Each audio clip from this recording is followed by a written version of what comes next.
Lay it out for me. How can you be a storyteller in your marketing and help your law practice connect with potential new clients?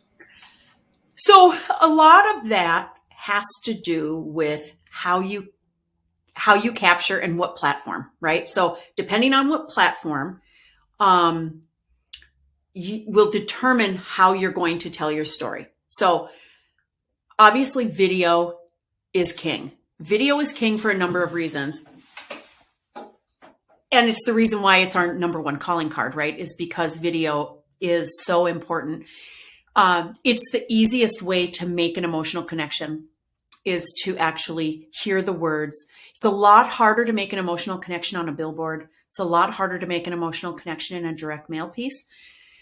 So regardless of what area of law you practice, video has to be a component.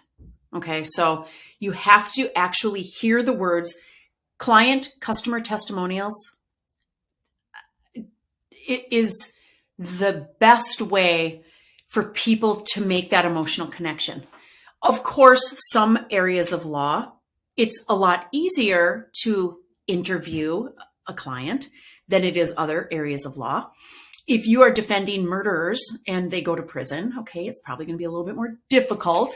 But if you represent someone who has been charged and you've basically given them their freedom back, man, is there anyone better to talk to, right? If you are talking to,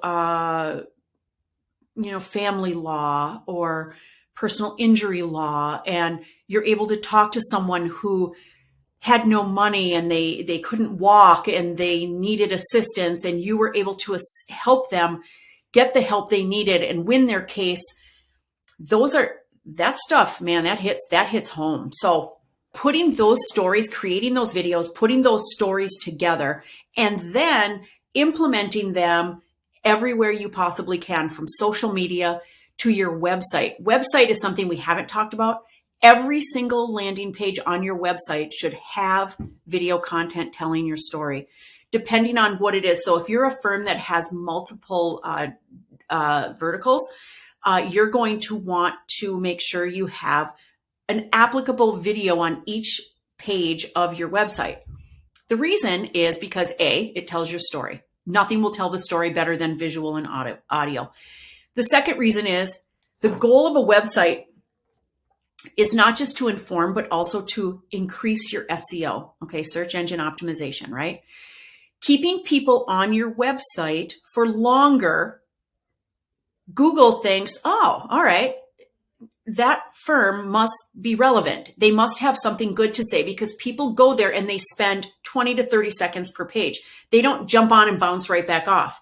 That tells Google they're not relevant. So organically, from an organic standpoint, you have to include video in your website to try to keep people on your pages longer, which is called dwell time, which is going to then have you rank higher in the Google searches, right? So that is a really big key that is kind of like a little bonus that you don't even have to pay for, that just kind of comes with it. Putting things on social media, putting things on Insta, any sort of video content all of that's going to help tie your brand together. But what's going to happen if you spend time and energy telling your story from a video standpoint, every other marketing platform that you attempt, whether it's direct mail, whether it's a billboard campaign, whether it's radio, every other campaign is going to be more successful as you continue to tell your story. It's a building block.